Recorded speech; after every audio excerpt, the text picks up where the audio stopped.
Yan sa pasukan po, no? Kung sino po yung magtitinda ng mga kwek-kwek, no? At nilagang itlog ng pugo, kontakin nyo lang po ako. Kayang-kaya ko ibigay sa inyo yan na mababa ang presyo, no? At para malaki ang kikitain nyo, yan, no? No? So, small scale pa lang naman tayo. Hindi pa naman ganun kalaki, no? Ang ating operasyon. Yan, di pa natin nailagay yung mga pugo rito kasi umulan bigla, no? Yan, tinakpan din natin to. Ayan. Katakip sila ngayon at malamig ang panahon, no? Malamig ang panahon. So may siguro kunin na natin mga pugo natin doon at na mailagay na po natin diyan, no? Diyan o kaya dito, depende. Depende po, no? Kung saan natin sila ilalagay. Kasi ito intended for brooding to eh, no? Itong apat na to na ano, kung lalamanan natin to ng pugo, wala na, no? Wala tayong lalagyan ng sisiw. Alright. So ito medyo umepekto siya ng konti, no? Yan nilagay natin dito. Yan, no? DIY lang yan, boy, no? Tapos yung dito, kanina lakas ng hangin tsaka ulan, wala naman nangyari, konti lang ang basa natin. Yan, no? Pero hindi ko alam kung pag nagpanay-panay na, no? Yan.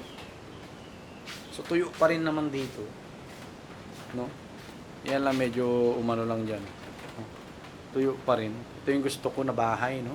Yun ay iikutan lahat. Pati nga sana yung bodega na iikot-ikutan natin eh.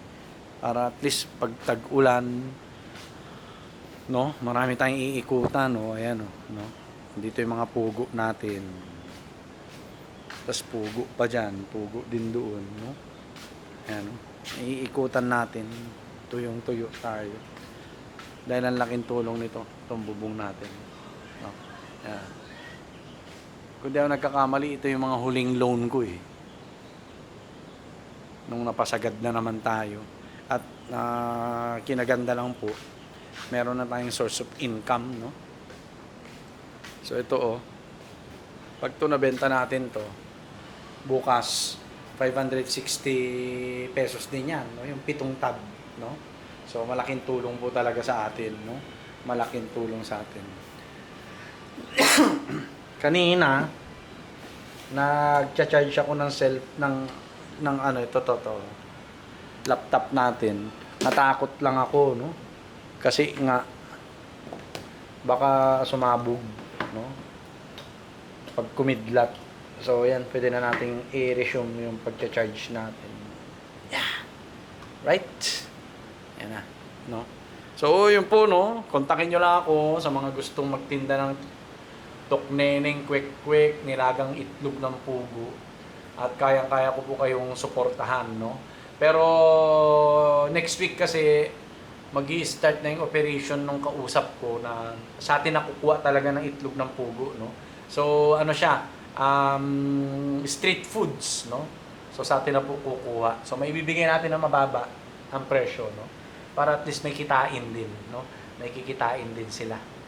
Okay? So ganoon lang po, nasa usapan natin 'yan, no? Hindi naman porket nag-post ako ng ganitong price is fixed na siya, no?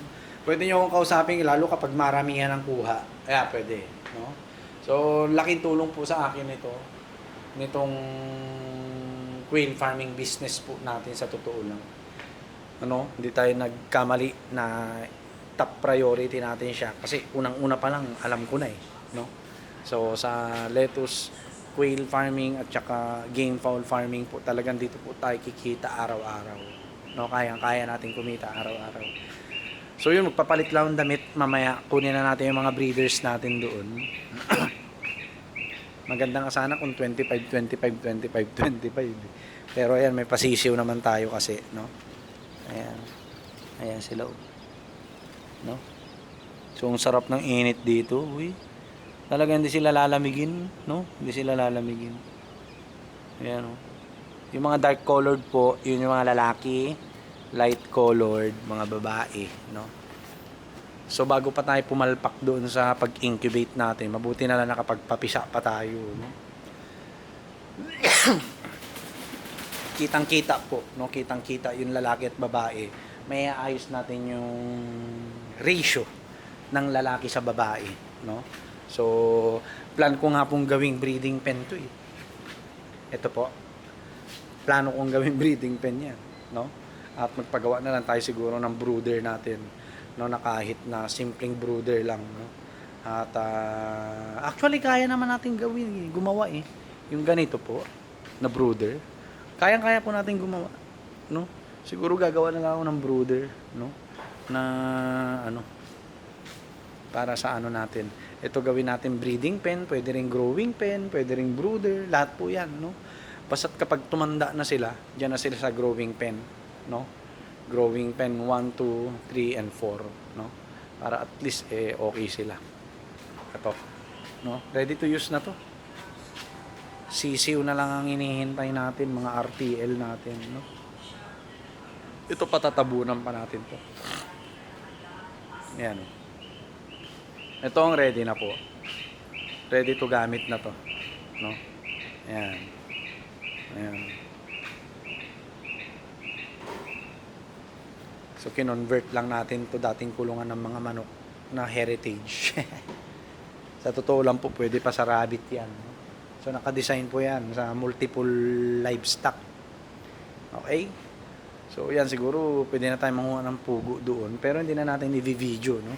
At para at least mabilis tayo. Yung after na lang pag andyan na sila siguro, no?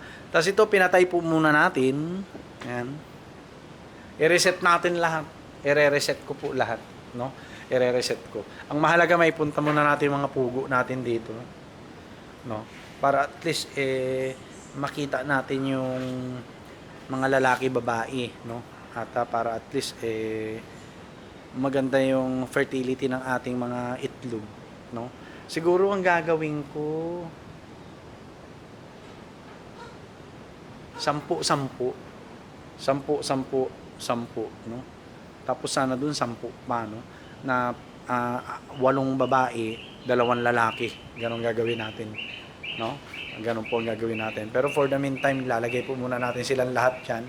Madali naman na po kasing pumili pag andyan na sila, no? So yun lang po. God bless po sa ating lahat. Magandang gabi. Mag-iingat po tayong lahat at malakas ang hangin, ang ulan, pati kulog at kidlat, no?